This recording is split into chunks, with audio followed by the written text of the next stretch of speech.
বলছে মা আমার কপালে তিলক পরিয়ে দাও। আস্তে আস্তে কারা কারা প্রতিদিন তিলক নেন কপালে হাত তুলুন তো। কারা কারা তিলক নেন? বাবারা কারা হাত তুলবেন যারা তিলক নেন? বেশ, হাত নামান। আমি তিলকের কথা বললো, কৃষ্ণ বলল মা আমাকে তিলক পরিয়ে দাও। এই দিয়ে তাকাবেন, তিলক পরার কিন্তু নীতি আছে। আমার দিকে তাকাবেন, আমার কপালটার দিকে তাকান। আপনাদের দিকে সবাইকে দেখতে না পেলেও আমাকে দেখতে পাবেন। এই কপালে কিন্তু তিলক আছে। ডান দিকের দাগটার নাম ব্রহ্মা, বাঁ দিকের দাগটার নাম মহেশ্বর, মাঝখানের দাগটার নাম বিষ্ণু। কি বললাম? ডান দিকের দাগটার নাম ব্রহ্মা, বাঁ দিকের দাগটার নাম জোরে বলুন মহেশ্বর, আর মাঝখানের দাগটা ফাঁকাটা বিষ্ণু। এইবার কেউ কেউ বলল যার কপালে ব্রহ্মা বিষ্ণু মহেশ্বর আছে তার কি কোনো চিন্তা আছে? জোরে বলবেন হ্যাঁ না না। চিন্তা আছে? যদি থাকে আচ্ছা। আবার শাস্ত্রে কোন কোন জায়গায় বলল এই যে লম্বা তিলকের মতো দেখতে পাচ্ছেন এখান থেকে এতটা, এটাকে কৃষ্ণের চরণ বলছে। যদি আপনারা বলবেন এইখান থেকে এটা কৃষ্ণের চরণ হয়, তার নাকের মধ্যে যে ফোঁটাটা রয়েছে ওটা কি? ফোঁটাটা হচ্ছে তুলসী পাতা। এটা যদি গোবিন্দের চরণ হয় তাহলে ফোঁটাটা তুলসী পাতা। দেখুন কোন আঙ্গুলে কাকে তিলক দেওয়া যায়। আপনারা যে যেখানে বসে আছেন শুনবেন, আপনাদের এলাকায় কোন ব্রাহ্মণ যদি মন্দিরে পুজো করে, আপনি যদি বলেন যে আপনি আমার কপালে একটা সিঁদুরের তিলক দিয়ে দিন, আপনাকে কিন্তু উনি কোনো আঙ্গুলে দেবেন না, একটা আঙ্গুলে দেবেন। যদি উনি শাস্ত্র পড়েন। সবাই তাকাবেন, কোন আঙ্গুলে দেবে?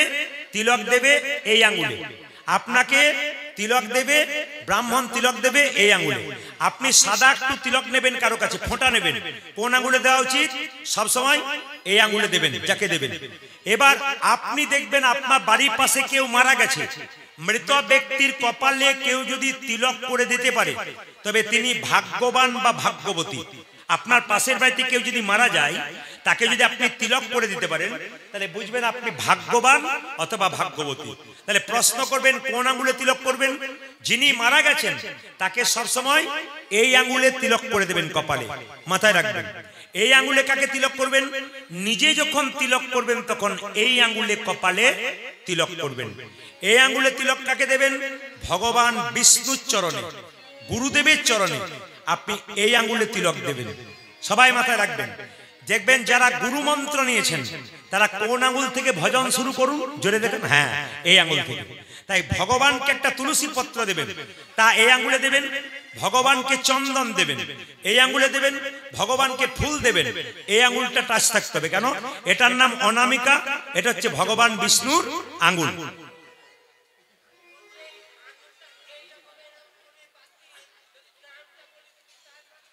বুঝতে পারলেন? ও আচ্ছা আচ্ছা, হ্যাঁ হ্যাঁ, খুব ভালো কথা বলেছেন, খুব ভালো কথা বলেছেন। হ্যাঁ উনি ভালো বুঝতে পেরেছেন, বুঝে নিয়েছি। হ্যাঁ বাবা ভালো কথা বলেছেন। এই বাবা বলেছেন যে আঙ্গুলগুলোর নাম বলে দিলে সবচাইতে ভালো। আমরা অন্ধকার হয়তো ওনারা বুঝতে পারছেন না। অনেকে ইউটিউবের মাধ্যমে দেখেন, অনেকে আমাকে ফোন করে বলেন আপনাকে ওই ক্যামেরাতে ঠিক সবসময় বোঝা যায় না কোন আঙ্গুল দেখাচ্ছেন, বলে দিলে আমরা শুনতে পাই। মায়েরা, কাউকে যখন দেবেন ফোঁটা, ব্রাহ্মণ দেবে তাকে বৃদ্ধাঙ্গুষ্ঠিতে দেবে, বুড়ো আঙ্গুল। আর যখন আপনি তাকান, যখন মৃত ব্যক্তির কপালে দেবেন তখন তর্জনী, এটা তর্জনী। আর আপনি যখন নিজে নেবেন তখন মধ্যমাতে নেবেন। আর যখন ভগবানকে দেবেন তখন অনামিকা, মানে কড়ি আঙ্গুলের পাশে যেটা অনামিকা। আর যখন আপনি এই আঙ্গুলটা কাকে দেবেন? কড়ি আঙ্গুলটা। বলছে ভাইয়ের কপালে দিলাম ফোঁটা, জমের দুয়ারে পড়ল কাঁটা। যমুনা দে জমকে ফোঁটা, আমি দিয়ে আমার ভাইকে ফোঁটা। যমুনার ফোঁটা পেয়ে জম হলো চিরজীবী, আমার ফোঁটা পেয়ে আমার ভাই হলো দীর্ঘজীবী। তবে শুনে রাখুন, তিলক যদি কেউ না নিতে পারেন তবে তিলক কিন্তু নেওয়ার বিধি আপনাদের বলে যায়। তিলক দেখতে পাওয়া যাবে না, কিন্তু তিলক নিয়ে নেবেন। শাস্ত্র বলছে স্নান করার পর কিচ্ছু করতে হবে না, মাত্র 1 মিনিট সময় নিন, হাতে জল নিয়ে আপনি এই জলটা নিয়ে তিলক যেমন করছি জল তিলক করে নিন, কেউ দেখতে পাবে না। মধ্যম আঙুলে আপনি জল তিলক করে নিন, ব্যাস, আপনারা কোনো চিন্তা থাকবে না। কেন? যদি মনে করেন লোকে আমাকে ঠাট্টা করবে, কোনো দরকার নেই। আপনি হাতে জল নেবেন, জল নিয়ে জল তিলক করে নেবেন। কীর্তন শুনতেছে আস্তে ধীরে, কীর্তন শুনতেছে খুব শিক্ষণীয় বিষয় আপনাদের মধ্যে আছে, তাকাবেন। আপনার বাড়ির বাচ্চাকে আপনি কোলে করে সাজাচ্ছেন, আপনার বাচ্চাকে আপনি অনেক দূরে নিয়ে যাবেন, ওপাড়ায় নিয়ে যাবেন, আপনার বাচ্চার কপালে একটা তিলক দিলে বাচ্চার সহজে কোনো বিপদ হবে না, আমি আপনাদের জানিয়ে দেবো। বলবো না বাদ দিয়ে দেবো, বলে যাই। বাচ্চা ছেলের কপালে মা যদি একটা তিলক দেয়, যে তিলকটা যশোমতী দিত তার গোপালকে, যদি আপনারা দিতে পারেন আপনাদের বাড়ির বাচ্চাকে, তবে আপনাদের বাড়ির বাচ্চা সহজে বিপদ হবে না। একটু বলে যাই, মা তার বাচ্চাকে কি তিলক দেবে? হরিচন্দনের তিলক দেবে। মায়েরা, হরিচন্দনের মৃত্তিকা। প্রশ্ন করবেন আপনারা, হরিচন্দনের মৃত্তিকা কে দিত? মা যশোদা তার কৃষ্ণের কপালে, যখন কৃষ্ণ বনে যেত প্রত্যেক দিন, তার কপালে হরিচন্দনের মৃত্তিকা দিত। প্রশ্ন করবেন, হরিচন্দনের মৃত্তিকা কাকে বলে? তুলসী তলার কাঁচা মাটি আর মায়ের স্তন দুগ্ধ একসঙ্গে মিশিয়ে ছেলের কপালে দিলে ওটার নাম হয় হরিচন্দনের মৃত্তিকা। আপনাদের বোঝা গেছে? বুঝে নিন, তুলসী তলার কাঁচা মাটি আর মায়ের স্তন দুগ্ধ একসঙ্গে মিশিয়ে ছেলের কপালে দিলে ছেলের কোনো বিপদ হয় না। তবে যারা ভাগবত পড়েন, যারা গীতা পড়েন, তাদের জন্য একটা সুসংবাদ আছে।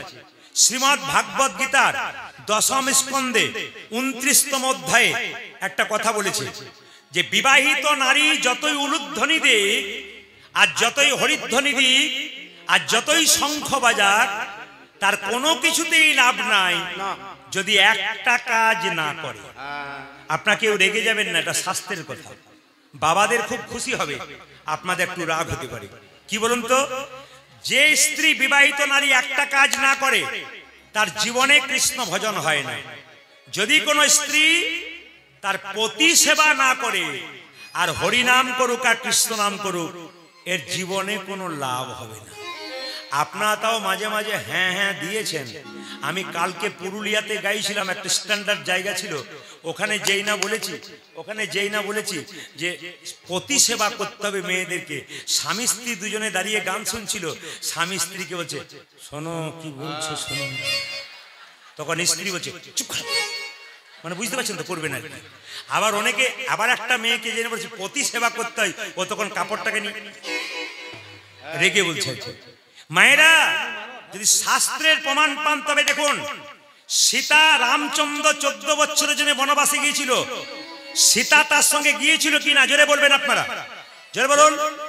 অন্যের সুখে অরণ্যে, এইদিকে অন্যের সুখে অরণ্যে বাস। স্বামী যেখানে যাবে স্ত্রীকে সেই জায়গায় যেতে হবে। তাকাবেন, সীতার স্বামীর নাম রামচন্দ্র। স্বামী 14 বছরের জন্য বনবাসে গেল, সীতা তার সঙ্গে গেল। অযোধ্যার একটা মেয়ে, এই যে সীতা তুই বনবাসে যাবি কেন? তোর বাবা জনক রাজা এত সম্পদ, তোর শ্বশুর দশরথ এত সম্পদ, তুই সেই সম্পদ ছেড়ে বনে যাবি কেন? সঙ্গে সঙ্গে সীতা বলেছিল সম্পদে কি বা কাম, সম্পদ মম নব দুর্বাদল ঘন শ্যাম। আমার সম্পদকে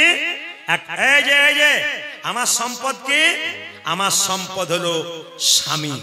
মায়েরা, স্মৃতির সিঁদুর যতদিন থাকবে সংসারে আপনার গরব ততদিন থাকবে। হাতের শাখা যতদিন জল জল করবে সংসারে আপনার ভরসা থাকবে। হাতের শাখা স্মৃতির সিঁদুর যেদিন মায়েদের চলে যায় সেদিন সব চলে যায় গো। ওটাকে যতন করার চেষ্টা করবে। রাবণের স্ত্রী মন্দোদরী, রাবণ এত খারাপ কাজ করেছে তার কোনো হিসাব নাই। প্রতিদিন রাবণ অন্যায় করত, তবু কিন্তু রাবণের স্ত্রী মন্দোদরী প্রতিদিন তার স্বামীকে প্রণাম, এইদিকে রাবণের স্ত্রী প্রত্যেকদিন মন্দোদরী স্বামীকে প্রণাম করতো সকালবেলা গলায় কাপড় দিয়ে। আচ্ছা মায়েরা, আপনারা কীর্তন শুনতে এসছেন, কে কে সকালে স্বামীকে প্রণাম করেন? হাত তুলে দেখান। কেউ করে না, দেখান কে কে করেন। দাদারা মনে মনে ভাবছে এতদিন পরে আপনি আমাদের হয়ে বলেছেন, কিন্তু আপনারা তুলতে পারলেন না। দাদার আগে থেকে বলেছে কেউ করে না গো, কেউ করে না। কি দুঃখে বলছে। না না, আমি আপনাদের বলে দিয়ে যাই, এইদিকে স্বামীর চরণ সেবা করতে হয়। আজকে কীর্তন শুনে রাত্রিবেলায় শুয়ে কাল সকালে স্বামীকে প্রণাম করবেন। আর দাদারা সব পাগুলো একটু ধুয়ে মুছে শোবেন, কাল আপনাদের সকালে প্রণাম। শুনে নিন, আমি শাস্ত্রের দিকে যাব। আপনার স্বামীর সঙ্গে আপনার কি সম্পর্ক? বাবারাও বলবেন, মায়েরা বলবেন। আপনার স্বামী আপনার গুরু হয়, জোরে বলুন, জোরে বলুন, আমি প্রথম থেকে শেষ শুনতে চাই। আপনার স্বামী আপনার গুরু হয়, জোরে বলুন। দাদারা বলছেন, বলছে কি যে হয় বাড়ি না গেলে বুঝবেন না। আচ্ছা, আপনার স্বামী আপনার দেবতা হয়, জোরে বলুন। এখনো হ্যাঁ দিয়েছি কিন্তু। আচ্ছা, আপনার স্বামী আপনার রোগের ওষুধ হয়। কথাটা শুনতে কেমন নারকেলের মতো, ভেতরে শ্বাস জল আছে, তত্ত্ব আছে। আপনার স্বামী আপনার বাবা হয়, আপনারা হাসছেন হয় না তো, কিন্তু আমি এখনই প্রমাণ দিয়ে দেবো যে বাবা হয় কিনা। আমার বাবারা যারা জ্ঞানী আছেন এখানে, তারা কিন্তু চুপ করে আছেন, তারা কিন্তু মাথাটা নড়াচ্ছেন বলে হয়। আর আপনারা বলছেন এমন কোনোদিন শুনি না যে স্বামী বাবা হয়। স্বামী ছেলে হয়, স্বামী ভাই হয়। এখন দু চারজন মা চুপ করে আছে, হলেও হতে পারে বোধহয়। শুনে নিন, স্বামী বাবা হয়, স্বামী ছেলে হয়, স্বামী ভাই হয়। কোথায় হয়? নিমাই যেদিন সন্ন্যাস নেবে তার আগের দিনে বিষ্ণুপ্রিয়াকে বলেছিল, প্রিয়া তুমি বাপের বাড়ি চলে যাও। বিষ্ণুপ্রিয়া বলেছিল, স্বামী এটা কি বাপের বাড়ি নয়, তুমি আমার বাবা, তুমি আমার ছেলে, তুমি আমার ভাই, তুমি আমার ইহকাল, তুমি আমার পরকাল। সঙ্গে সঙ্গে নিমাই বলেছিল, আমাকে লোকে পণ্ডিত বলে, আমি তো বুঝতে পারি না স্বামী কখনো বাবা হয়, স্বামী কখন ছেলে হয়, স্বামী কখনো ভাই হয়। বিষ্ণুপ্রিয়া বলে উঠল, স্বামী স্বামী তুমি যেমন পণ্ডিত, আমার বাবাও পণ্ডিত, আমি সনাতন মিশ্রের কন্যা। আমি আপনাদের বলতে চাই, আপনারা বাড়িতে যেমন আচরণ করবেন, আপনার ছেলে মেয়েরা সেরকম তৈরি হবে।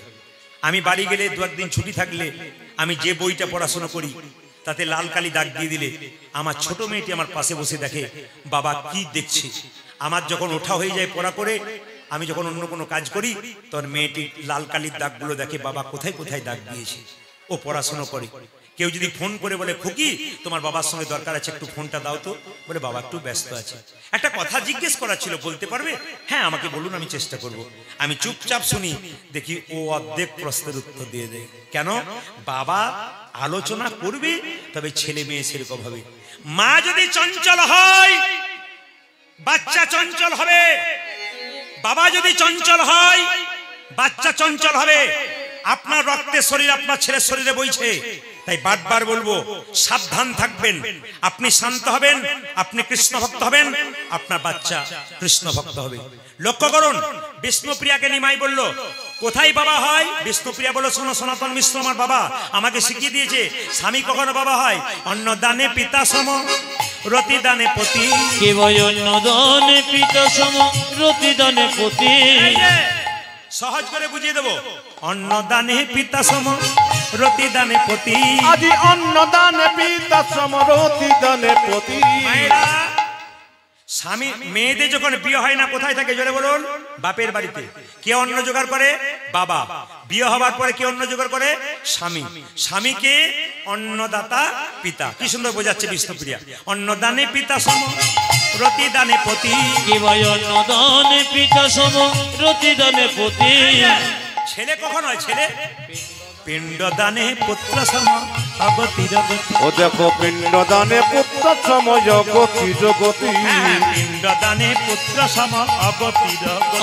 আজ পিণ্ড দানে পুত্র সম, অগতি জগতি। স্বামী স্ত্রী বেঁচে আছে, তাদের কোনো ছেলে মেয়ে নাই। আগে স্বামী মারা গেল, স্ত্রীর পিণ্ড কে দেবে? তার স্বামী। পিণ্ড দানে পুত্র সম, অগতি জগতি। পিণ্ড দানে পুত্র সম, অগতি জগতি। আবার উপদেশে গুরুতুল্য, সেবাতে দেবতা। রোগীতে যশোদ সম, বিপদীতি ভ্রাতা। উদাজি রোগেতে যশোদ সম, বিপদীতি ভ্রাতা। তোমাদের পতি পুত্র পতি পিতা, তোমাদের পতি পুত্র পতি পিতা। পতি পুত্র পতি পিতা। উদাজি পতি পুত্র পতি পিতা। পতি হলো পরম দেবতা, পতি পুত্র পতি পিতা। পতি হলো পরম দেবতা, পতি পুত্র পতি পিতা। পতি হলো পরম দেবতা, পতি পুত্র পতি পিতা। উদাজি পতি হলো পরম দেবতা, পতি পুত্র পতি উদাজি পিতা। পতি হলো পরম দেবতা, পতি পুত্র পতি উদাজি পিতা। পতি হলো পরম দেবতা। পতি পুত্র পতি পিতা।